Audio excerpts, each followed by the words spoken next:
देख कविता, तू सुबह सुबह शुरू मत कर। गोपाल, अगर मैं भी घर में पैसे लाऊं तो इसमें बुरा क्या है? मैंने पहले भी काम किया है, अभी भी करना है। देख कविता, मैं नहीं चाहता कि तू काम पे जाए, और ये बात मैंने तुझे एक नहीं, दो नहीं, चार नहीं, कितनी बार बोल चुका हूँ। तू काम पे नहीं जाएगी मतलब नहीं जाएगी, हम दोनों में तय हुआ है। अब सबेजर मेरा दिमाग मत खराब कर। आई बाबा, ये तो भी संध्याकाळी लवकर ये रे. हो आई।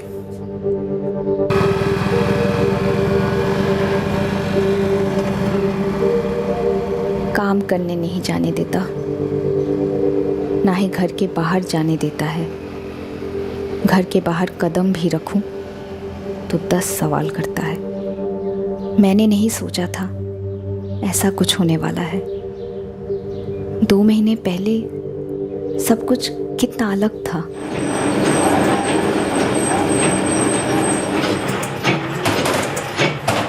मुझे काम करने में मज़ा आता था।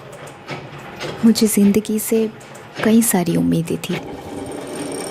गोपाल और मैं एक ही फैक्ट्री में काम करते थे।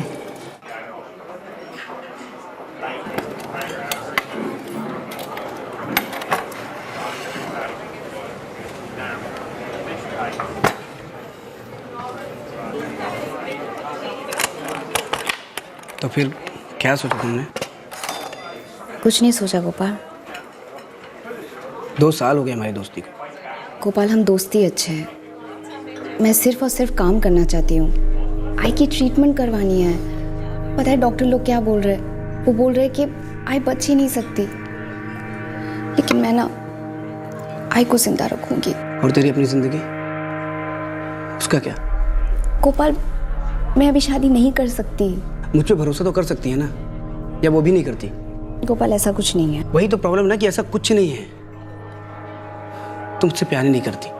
ऐसा नहीं है। तो फिर शादी कर ले मुझसे। बोल, करेगी ना मुझसे शादी? दरअसल तो डरती है कि मैं तुझे खुश नहीं रख पाऊंगा। गोपाल, मुझे आई को खुश रखना है। तेरी आई को मैं अच्छी तरह से जानता हूँ। 6 महीने हमने साथ में काम किया है। वो खुद चाहती थी कि तू अपने लाइफ में सेट हो जाए, और तेरे बाबा भी यही चाहते होंगे। मैंने कहाँ ना बोला कि मैं सेटल नहीं होना चाहती। लेकिन मेरे साथ नहीं होना चाहती। मेरे साथ नहीं होना चाहती ना तू। गोपाल, हम अच्छे दोस्त हैं। अरे अचार डालू क्या इसी दोस्ती का? प्यार करता हूं मैं तुझसे। जब तू पहली बार अपने आई के साथ काम पे आई थी ना, तब से। और शादी करना चाहता हूं तुझसे, लेकिन तेरा स्टैंडर्ड है ना, मेरे को हाई लगता है।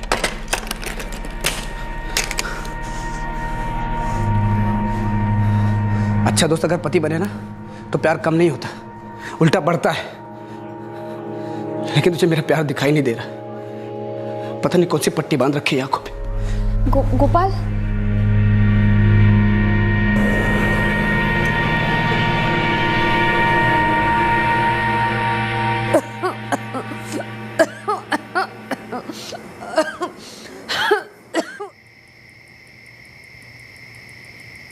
जर्जी चल फटाफट आजा, हो गई बहुत पढ़ाई।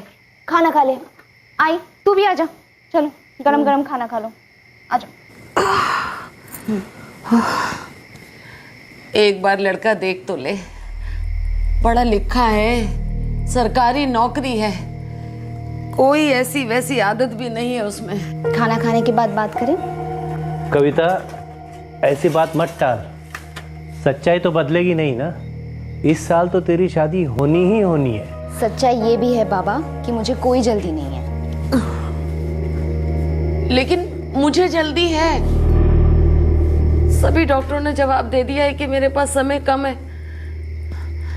मैं जाने से पहले एक बार तुझे दुल्हन बना हुआ देखना चाहती हूँ। आई, ऐसा मत बोल। कहीं नहीं जा रही तू, मैं तुझे जाने नहीं दूंगी। हाँ हाँ, मेरी हड्डियों का बढ़ता हुआ कैंसर डर जाएगा तुम लोगों से। देख कविता, मैंने तेरी इजाज़त लिए बगैर उनको रविवार को खाने पे बुलाया है। मिल लेना एक बार। डॉक्टर लोगों ने आई को ज़्यादा से ज़्यादा 6 महीने दिए थे। हम दवा, दुआ और प्यार से उसे रोकने की कोशिश कर रहे थे, और उस सब के बीच में मेरी शादी की बात चल रही थी। और दूसरी तरफ गोपाल अलग ही तरीके का नाटक कर रहा था।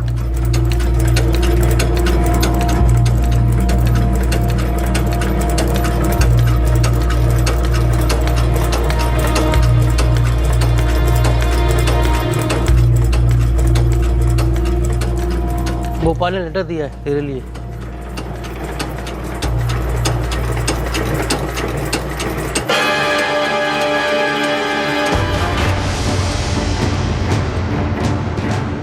तुम मेरी नहीं हो सकती तो मुझे इस दुनिया का भी नहीं होना है। Good bye.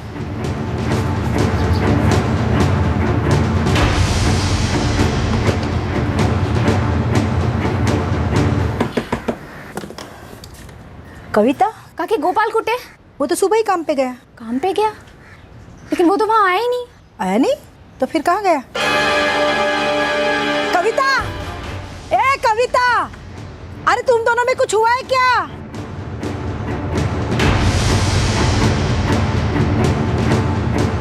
हाँ, देखा था मैंने उसे कहाँ?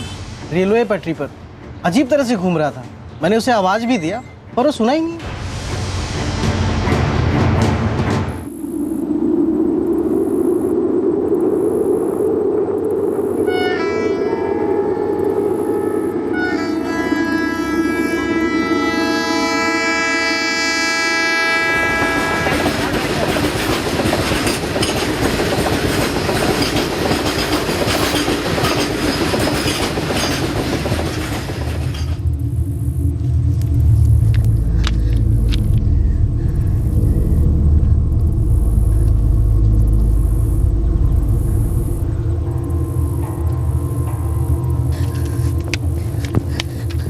क्यों कर रहे हो तुम ऐसा?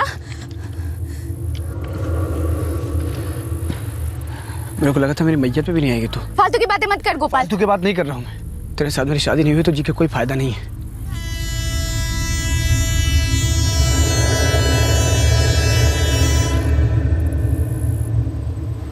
चल थैंक्स, मरने से पहले आखिरी बार तुझे देख तो लिया।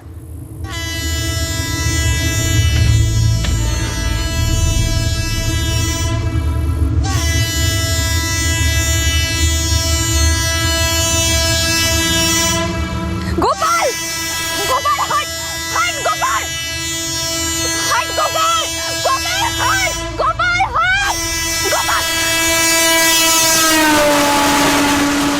मत कर ऐसा। क्यों करे तू ऐसा? शादी करेगी मुझसे?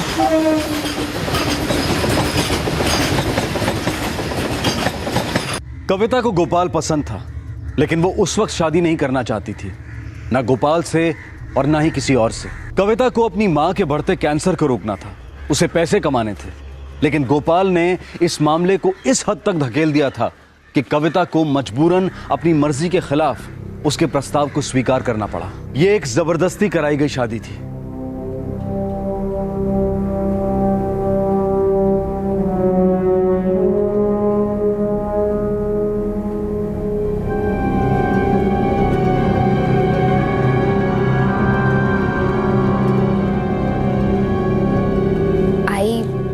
बाबा, मैंने और गोपाल ने शादी कर ली। शादी कर ली और हमें बताया भी नहीं? कविता क्यों? ये गोपाल ही क्यों? आई, वो मुझसे प्रेम करता है। प्रेम? तेरे चेहरे पे तो प्रेम नजर नहीं आता। है आई, मैं भी उससे प्रेम करती हूँ। कम से कम 8 से 9 रिश्ते, पढ़े लिखे अच्छी नौकरी वाले आए थे, बिना किसी मांग के। मुंबई पुणे के अच्छे फ्लैट में रह सकती थी तू। आई, मेरी शादी हो चुकी है। गोपाल मेरे पति है, मैं खुश रहूंगी उसके साथ। आशीर्वाद दे मुझे। आशीर्वाद तो मेरा सदा तेरे साथ है, लेकिन एक बात का दुख है बेटा कि तुझ जैसी पढ़ी लिखी होशियार लड़की को एक से एक रिश्ता मिल सकता था, बेहतर जिंदगी मिल सकती थी। आई की बात गलत नहीं थी, मैं भी इस शादी से कभी खुश नहीं थी, और फिर बात और बिगड़ती गई। बोला क्यों नहीं मेरे को? बोल मेरे को, बोला क्यों नहीं तूने? इसमें बोलना क्या था? आई की तबीयत खराब थी तो मैं देखने गई उससे। तेरी आई की तबीयत महीनों से खराब है। सुबह जब मैं काम पे जा रहा था तब क्यों नहीं बोले तू? फिर काम पे जाने की बात ऐसा क्या उस फैक्ट्री में? सांग मला, ऐसा क्या प्यार है तेरे को काम से? हाँ, मैं बचपन से काम करती आई हूँ गोपाल, जब से मैं 8वीं में थी तब से। आई बाबा ने मुझे कभी नहीं रोका। अगर रोका होता ना तो आज मुझे ये दिन देखना नहीं पड़ता। और एक बात कान खोल के सुन ले, उस वक्त तू बच्ची थी और आज एक शादीशुदा औरत है, तू समझे? पर मुझे कमाना अच्छा लगता है। तुझे तेरे पति को नहीं दिखाना अच्छा लगता है? तू जताना चाहती है कि तेरी मेरी कमाई कम पड़ती है तुझे? गलत समझ रहे हो, हमेशा से गलत समझते हो। क्या बात हो रही थी उसके साथ? किसके साथ? वही किराने वाले के साथ। क्या? किराने की दुकान पे लोग खरीदी करने जाते हैं, उसके बाद घर वापस आते हैं, वहाँ घंटों खड़े रह के यही मतलब निकलेगा कि तुम दोनों एक दूसरे को पटा रहे हो। पहले शुरुआत किसने की, तूने कि उसने? क्या बकवास कर रहे हो तुम? काश जिंदगी में भी एक रिवाइंड बटन होता। काश मैं गोपाल की खुदकुशी की धमकी में नहीं आती। काश मैं और पीछे जा पाती अतीत में, जब आई की बीमारी शुरू हुई थी। काश तब जल्दी इलाज होता, अच्छा इलाज होता।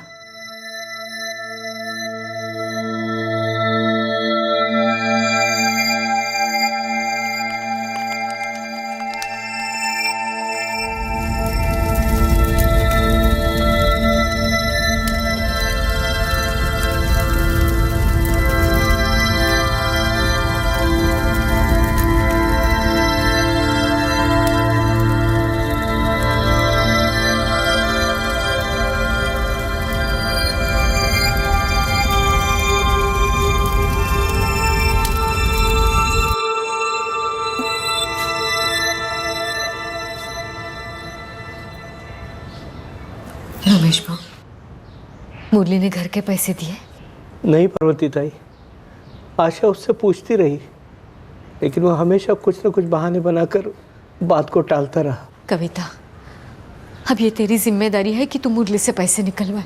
पता नहीं मैं कैसे करूंगी। आई को तो एक दिन जाना ही था, लेकिन मान ही नहीं पा रही हूँ कि आई नहीं है।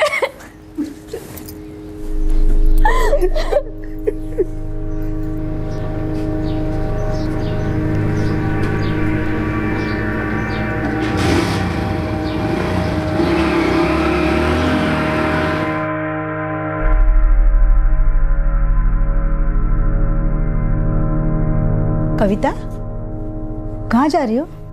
जी वसंतपुर। वसंतपुर? क्यों?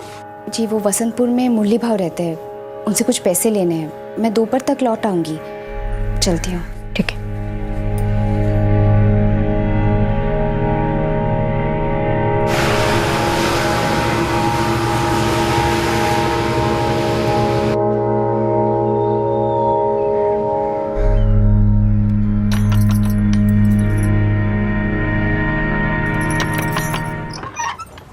नमस्ते काकी। अरे कविता, कैसी है तू? मुरली भाव कहाँ हैं? वो तो गोदाम गए हैं। गोदाम किस तरफ होगा? कविता, तेरी आई का इस तरह जाना बहुत बुरा लगा। बुरा तो हम सबको लगा काकी। आई को कैंसर ने नहीं, गरीबी ने मारा। अगर मुरली भाव ठीक टाइम पर पैसे दे देते तो शायद वो और बच सकती, कुछ साल और जीती। मैं पूछ रही थी गोदाम किस तरफ है?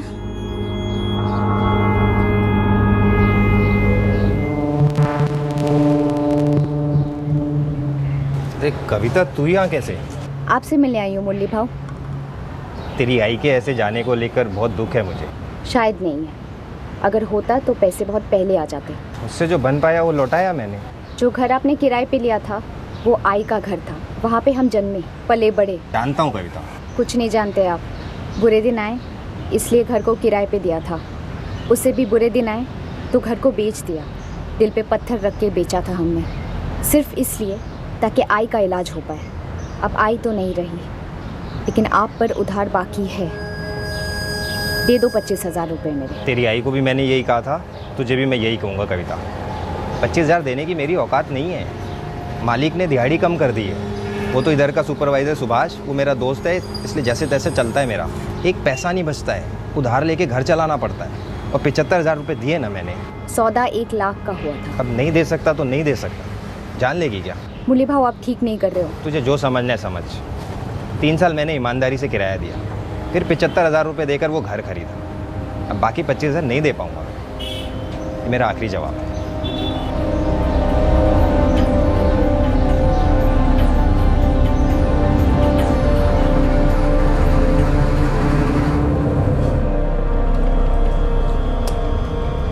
वो तेरे घर की मालकिन आशा ताई की बेटी थी ना? हाँ, पैसे मांगने आई थी। तुझे क्या लगा आशा गई तो उधारी गई? उसी की बेटी है कविता, पैसे लेकर रहेगी, छोड़ेगी नहीं तुझे। तो जो करना है कर ले, पैसे दूंगा नहीं। तो घर तेरा कैसे होगा? मतलब? वो घर आशा ने मरने से पहले कविता के नाम किया होगा। घर की सारी कागज पत्री कविता के नाम होगी। तो 75,000 रुपये नकद दिए बिना रिसीट के। ऊपर से तूने उस लड़की से पंगा ले लिया है। वो बखेड़ा खड़ा कर सकती है और तू उस घर में रहते हुए भी उसे कभी बेच नहीं सकेगा। पैसे लेने गए थे ना मुरली भाऊ से, कहाँ है पैसे? दाखो मला, कुछ है पैसे? उन्होंने दिए नहीं। तूने मुझे सुबह बोला क्यों नहीं तू वसंतपुर जा रही है करके? क्योंकि उस वक्त मैंने सोचा नहीं था कि मैं जाऊंगी। फिर बाद में सोचा कि मैं पैसे मांगने के लिए चली जाती हूँ। मैं आई को बोल के गई थी। आई मेरी बेचारी है, गाय है वो गाय। तू उसको बोल के जाएगी ना तू मुरली भाऊ से मिलने जा रही है तो भी वो मान लेगी। गोपाल, मैं सच बोल रही हूँ कि मैं वसंतपुर गई थी। मैं मुरली भाव से मिली। तू मुरली भाऊ से मिली ना?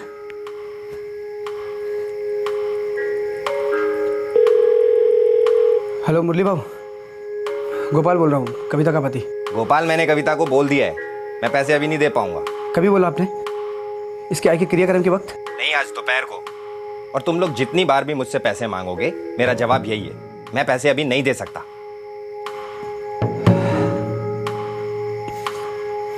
खाने लगा।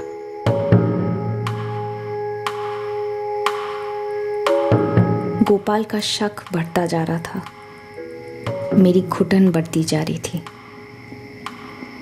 सिर्फ 2 महीने हुए थे मेरी शादी को और मुझे लग रहा था कि मैंने अपनी जिंदगी की सबसे बड़ी भूल की थी। पार्वती मौसी बीमार है, मुझे उन्हें देखने जाना है, चलोगे? किसने बोला बीमार है? उनका फोन आया था, और कैसे पता चलेगा? जाना कब है? कल। मैं नहीं आ सकता कल। मैं अकेली जाऊं? वो आई की इकलौती बहन है। जाऊं? जा।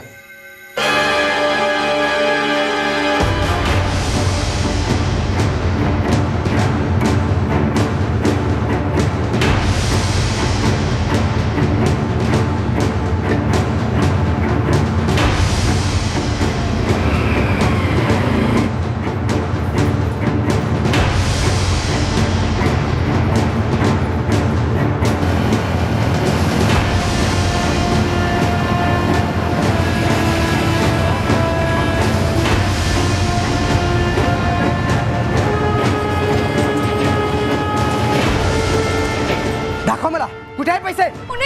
उन्होंने दिए नहीं। गोपाल, मैंने कविता को बोल दिया है मैं पैसे अभी नहीं दे पाऊंगा। कभी बोला आपने? इसके आगे क्रियाक्रम के वक्त? नहीं, आज दोपहर को। पार्वती मौसी बीमार है, मुझे उन्हें देखने जाना है, चलोगे? मैं नहीं आ सकता कल। मैं अकेली जाऊं?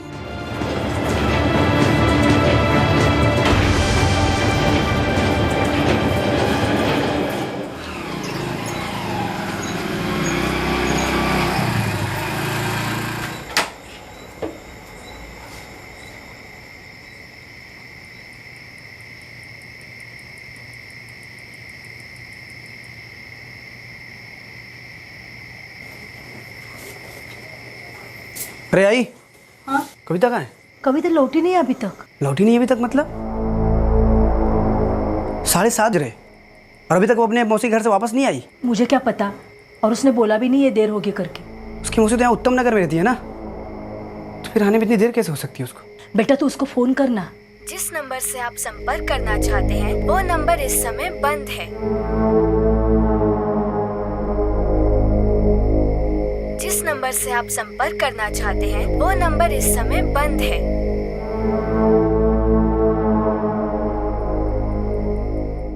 उस शाम को कविता घर नहीं लौटी।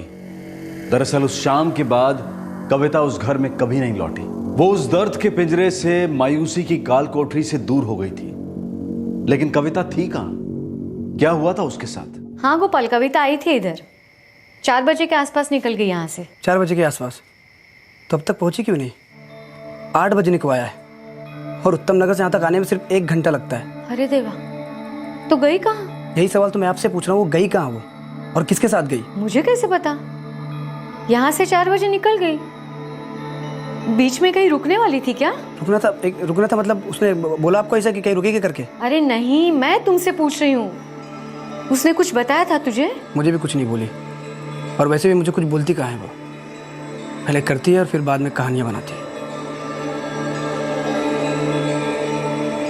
अभी तक घर नहीं पहुंची कविता? नहीं।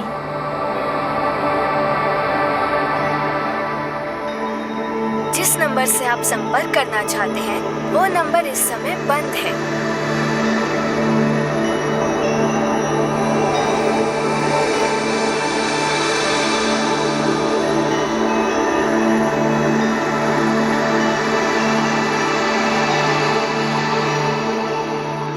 किसी और रिश्तेदार के घर गई होगी? नहीं सर, ऐसा कोई रिश्तेदार तो नहीं है। पार्वती जी, कविता ने आपको क्या कहा था कि घर जा रही हूं मैं? घर ऐसा कुछ नहीं बोली, कहा देर हो रही है निकलती हूँ। मुझे लगा घर ही जा रही होगी। कुछ परेशान दिख रही थी वो? नहीं, ऐसा कुछ नहीं, हमेशा की तरह थी, ठीक ठाक। क्या बोला मुरली? वही हमेशा की तरह, या ऐसे उसने बोला था कि पैसे नहीं दे पाएगा वो। घर के कागजात कर दिए क्या उसके नाम? वो मुझे पता नहीं। आई ने कहा था कि तेरे नाम पे ये घर कर रही हूँ, और कागजात पे कुछ दस्तखत किए थे। उसके बाद आई ने क्या किया क्या नहीं कुछ नहीं पता। कविता, ये मुरली ना बहुत शाना है, धोखा दे रहा है तुझे। ये पैसे ना मिलने को लेकर कुछ टेंशन में थी वो? वैसे तो हम सभी उस घर को लेकर टेंशन में थे। क्यों? वो पुश्तैनी घर हमारी आई ने आशा को, मतलब कविता के माँ को दिया। आशा ने उसे भाड़े पे चढ़ाया, फिर मुरली आया वहाँ रहने। 3 साल था किराए पे। फिर आशा के घर की हालत कुछ ठीक नहीं थी, तो घर बेचने की बात हुई। मुरली बोला वो ही खरीदेगा। 1 लाख में सौदा हुआ। मुरली ने 25,000 तो दे दिए, पर बाकी के 25,000 देने के लिए रखड़ा रहा है। ये मुरली साहब का नंबर दो।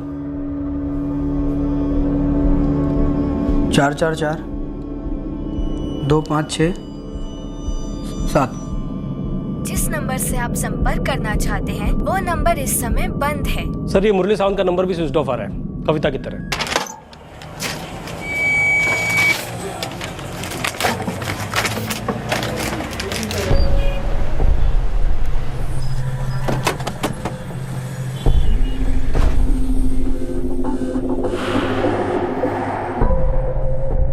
क्या मुरली सावंत कौन है?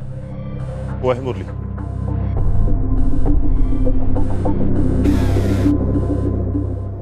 आप मुझे किधर ले जा रहे हो साहब? मैंने क्या किया है?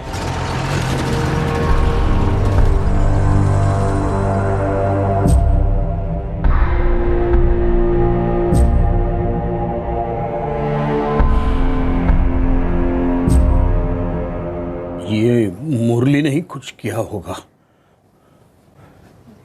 मुझे भी ऐसा ही लग रहा है मुरली का बर्ताव देखकर। काफी हिली थी कविता। वो तो है, पैसे नहीं मिलने की वजह से परेशान तो थी वो। मुझे कुछ सही नहीं लग रहा है गोपाल। मैं कविता को अच्छी तरह जानता हूँ। जो भी हो, वो पूरा दिन घर से बाहर बिना बोले नहीं रह सकती। कहीं मुरली ने तो कुछ उल्टा सीधा नहीं किया होगा ना हमारे कविता के साथ?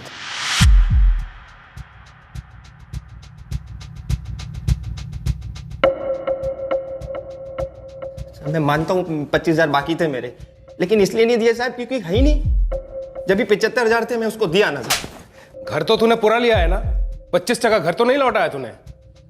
ऐसा क्या किया है कि जिसके बाद कविता चवन ने तुझसे 25,000 मांगने की जरूरत नहीं की?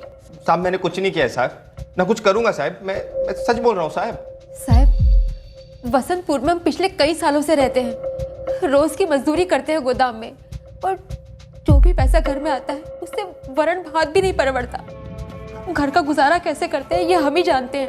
और क्या जानती हो तुम? साहब, मैं बस इतना जानती हूँ कि मेरे पति कविता के साथ कुछ भी गलत नहीं कर सकते। क्यों नहीं करेगा? ऐसा लिख के दिया उसने कि कभी ऐसा नहीं करेगा। अगर ऐसा कुछ करना ही होता तो मेरे पति 75,000 भी क्यों देते? साहब, मामला कुछ और ही है। हाँ बोल गावड़े। ये मुरली जिस गोडाउन में काम करता है ना, इधर का सुपरवाइजर है सुभाष, मुरली का फ्रेंड भी है। हाँ तो उसका क्या? जब से आपने मुरली को उठाया है ना, ये सुभाष भी गोडाउन से गायब हो गया है, मोबाइल भी बंद है, फुल हवा हो गया है। तेरे पति का दोस्त सुभाष, वो कहाँ है? मुझे नहीं मालूम।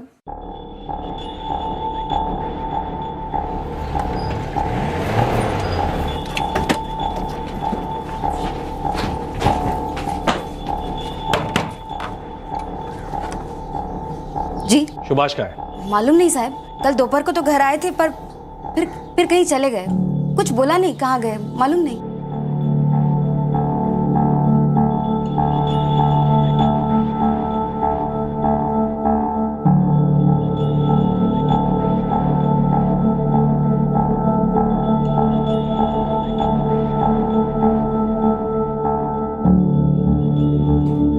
तेरे को तो पता ही होगा ना। क्या साहब? यही की तरह पति मुरली सावंत के साथ मिलकर एक लड़के को गायब किया है। क्या? ये क्या बोल रहे हैं साहब आप? पैसों का मामला है, उन दोनों ने मिलकर लड़की के साथ कुछ कर दिया होगा। नहीं साहब, सुभाष, पर मुझे कुछ नहीं मालूम साहब, मुझे कुछ भी नहीं मालूम। देख, उसका फोन भी स्विच ऑफ आ रहा है, बुरा फंसेगा। वैसे और कहाँ जा सकता है? मुझे कुछ बताते ही नहीं है साहब, मैं सच बोल रही हूँ साहब, मुझे नहीं पता। तो तू खुद से पता कर। देख, अगर वो नहीं मिला ना तो तू बुरा फंसेगी, याद रखना।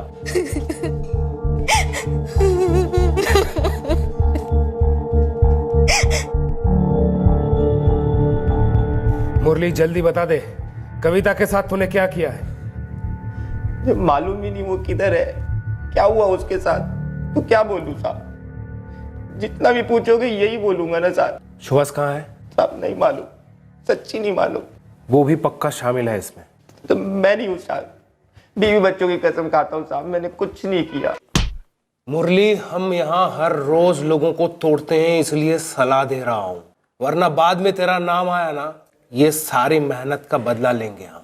वो वाली पिटाई मालूम है ना, बाद वाली अच्छे अच्छे तुर्रम खां भी झेल नहीं पाते।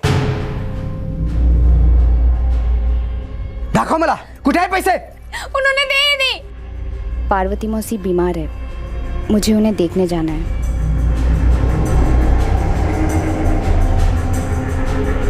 ना मैं उसे यहाँ बुलाती मुझसे मिलने, ना ही ये सब कुछ हो सकता। अपने पर मत ले पार्वती, तुझे थोड़ी पता था कि पीठ पीछे कौन क्या साजिश कर रहा है।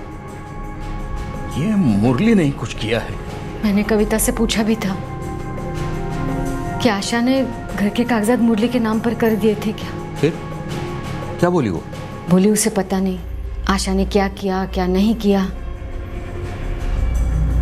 लेकिन अब मुझे पक्का लग रहा है घर के कागजात को लेकर ही ये सब कुछ हुआ है। पहले दिन से ये गोपाल मुझे पसंद नहीं है। पता नहीं कविता ने उसमें क्या देखा।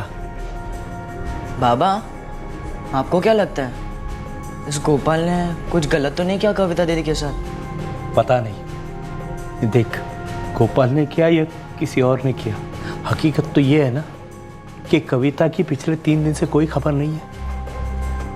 ये हो सकता है क्या कभी? मुझे तो बहुत डर लग रहा है। इंतजार की कुछ और खौफनाक रातें और दम घोटते दिन बीत गए। कविता की डिटेल्स आसपास के पुलिस स्टेशन में भेज दी गई, लेकिन फिर भी कविता की कोई खबर नहीं थी। और फिर कविता के गायब होने के 5 दिन बाद पुलिस के सामने आया एक खौफनाक नजारा।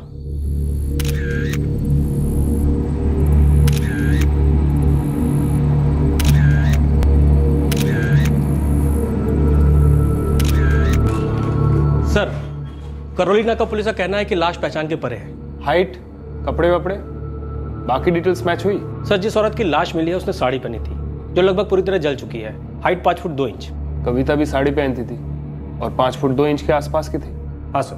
पोस्टमार्टम होने दो, देखते हैं ये लोग 25,000 के लिए कहां तक जा सकते हैं? उम्र 20 से 25 साल के बीच में थी।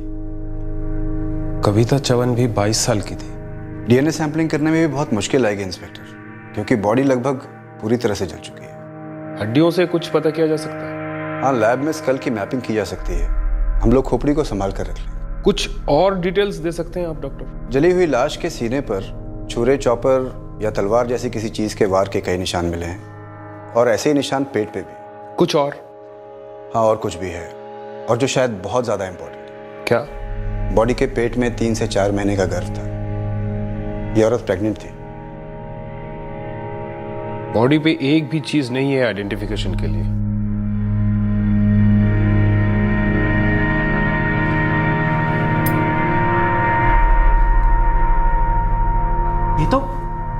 ये तो कोई और है। ये कविता नहीं है। हमें बॉडी पर से ऐसी कोई चीज नहीं मिली है जिससे लाश की शिनाख्त हो सके। सारा इलाका छाना गया है, लेकिन कहीं कुछ नहीं मिला। तो फिर पहचान कैसे होंगे सर कि ये कविता ही है? एक चीज है, ये औरत पेट से थी। नहीं, ये हमारी कविता नहीं है। पेट से होती तो मुझसे कहती ना। गोपाल, तुझे कुछ कहा था? नहीं, मतलब मेरे को तो कभी कुछ नहीं बोली, और आई को भी कभी कुछ नहीं बोली।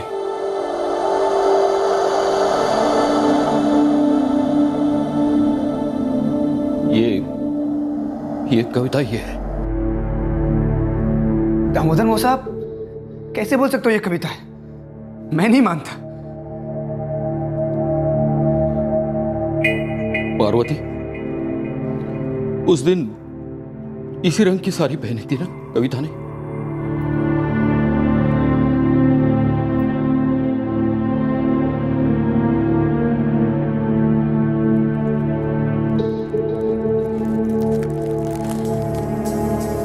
नहीं, ये मेरी कविता नहीं है। ऐसा नहीं हो सकता। मेरी कविता मुझे छोड़ के नहीं जा सकती। मैं नहीं मानता ये मेरी कविता है। रिपोर्ट कब तक मिल सकती है? कम से कम 1 हफ्ते का टाइम लगेगा सर। हमें विक्टिम का एक क्लियर फोटोग्राफ भी लगेगा। उसके बाद हम कविता चौहान की तस्वीर उस स्कल पर सुपर इम्पोज करेंगे, फिर मैच करेंगे। फोटोग्राफ आपको मिल जाएगा? ओके। ये गोपाल से कविता चौहान का एक क्लियर फोटोग्राफ मंगवाओ। सर।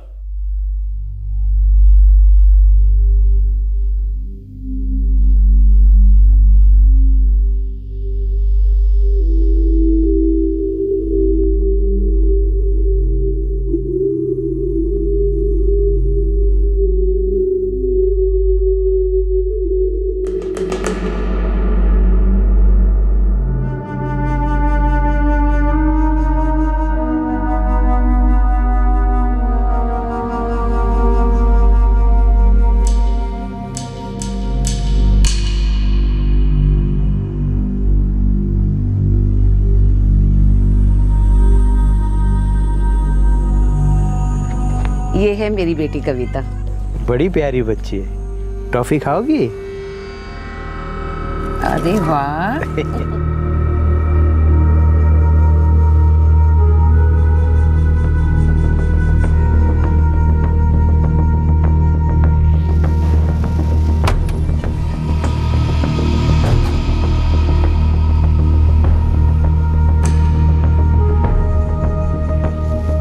अकल देर से आई लेकिन दुरुस्त।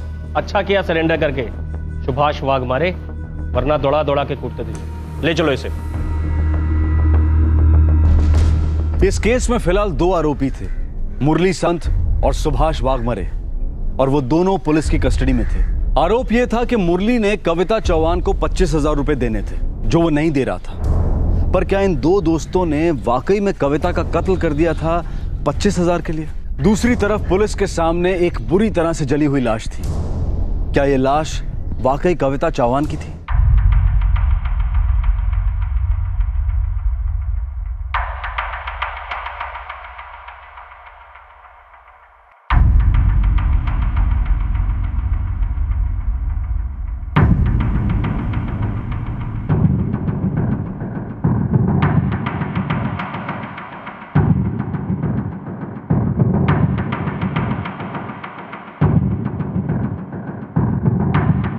दोनों आरोपियों की कड़ी से कड़ी पूछताछ के बावजूद वो इस जुर्म में शामिल होने से साफ इनकार करते रहे, और दूसरी तरफ गोपाल चौहान अपनी पत्नी के बारे में जानने के लिए बेहद परेशान होता चला था।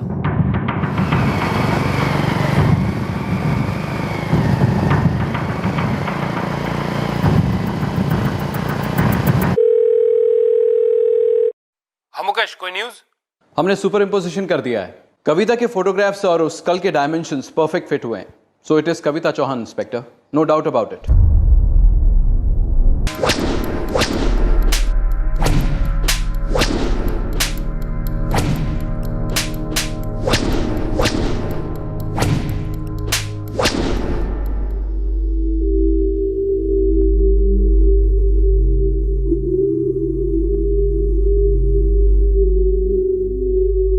मैं बार बार दुआ कर रहा था कि वो कविता ना हो, वो कविता ना हो। मुझे तो पहले से लग रहा था कि वो कविता ही है। एक अर्जे से मुझे भी लग ही रहा था ये मुरली जरूर कुछ न कुछ करेगा।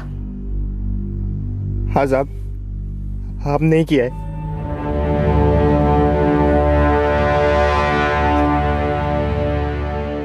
हमने ही मार डाला उसे। हमने उस पर पहले वार किया चाकू से, फिर लाश को इस हद तक जला दिया कि कोई पहचान नहीं पाए। हर लाश की शिनाख्त हो ही जाती है और हर खूनी को सजा। हमसे बहुत बड़ी गलती हो गई साहब, हमें माफ कर दो। मुझे कैसे पता चला कि अपनी मौसी के घर से लौट रही थी? तब मैंने फोन किया था उसको।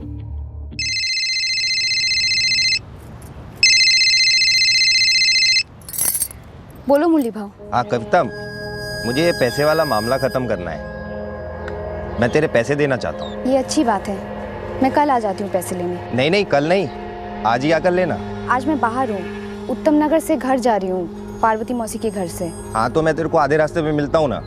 देख, तेरे पैसे हैं, लेके खत्म कर। ठीक है भाव। करौली नाका पे बस रुकेगी, मैं वहीं उतर जाऊंगी, तो वहीं पे मिलते हैं।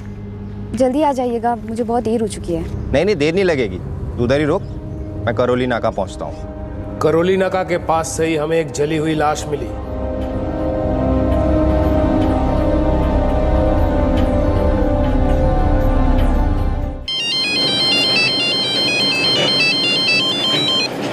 हेलो, क्या क्या बोल रहे हैं?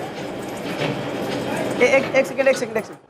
क्या ये क्या बोल रहे सर आप? तुम्हारी पत्नी कविता जब पार्वती जी के घर उत्तम नगर से लौट रही थी, तब मुरली और उसके दोस्त सुभाष ने मिलकर कविता का मर्डर कर दिया था।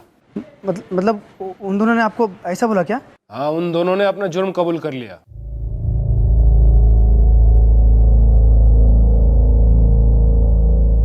ऐसा क्यों किया तुमने? वो लड़की हमको इतना भी परेशान नहीं कर रही थी। आपने एक बार भी सोचा हमारा क्या होगा, बच्चों का क्या होगा? सुधा, हमने किसी को नहीं मारा। बच्चों की सौगत जानवी, हमने कोई खून नहीं किया। लेकिन पुलिस कह रही है कि आप लोगों ने अपना गुनाह कबूल कर लिया है। हमारे पास कोई चारा नहीं था जानवी, कोई चारा नहीं था। जानवरों की तरह पीटते थे। हमने सोचा गुनाह कबूल कर लेते, कम से कम एक ही बार फांसी होगी। ऐसे रोज रोज तो नहीं मरेंगे। सुभाष, और नहीं सा आ जाता, बहुत मार खा ली। मैंने भी डर के मारे सरेंडर कर दिया, पर अब सोचता हूँ कि कहीं भाग गया होता तो ही सही होता। वो लाश मिल गई है, पता चल गया मर्डर हुआ है, हम ही दोनों आरोपी हैं। वो हमें और मारेंगे, एक एक हड्डी तोड़ देंगे हमारी। मरे होकर हम कबूल कर ही लेंगे।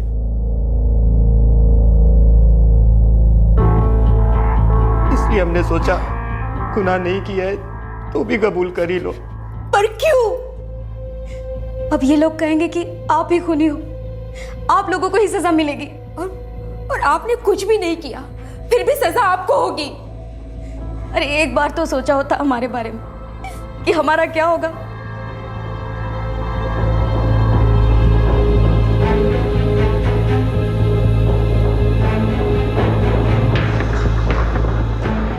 इन दो आरोपियों ने पुलिस को बताया था कि उन्होंने कविता का कत्ल कर दिया था और फिर उसकी लाश को जला दिया था, लेकिन अब अपनी पत्नियों के सामने ये कुछ और ही बात बता रहे थे। आखिर सच क्या था? क्या वाकई में इन दोनों ने पुलिस की मार से तंग आकर एक खून का इल्जाम अपने सर ले लिया था, या फिर ये दोनों कोई गेम खेल रहे थे? और अगर हां, तो क्या था ये गेम और कौन थे इस गेम के खिलाड़ी और क्यों थे? क्या किसी और ने इन दो आरोपियों के कंधे पर बंदूक रखकर अपनी गोली चलाई थी?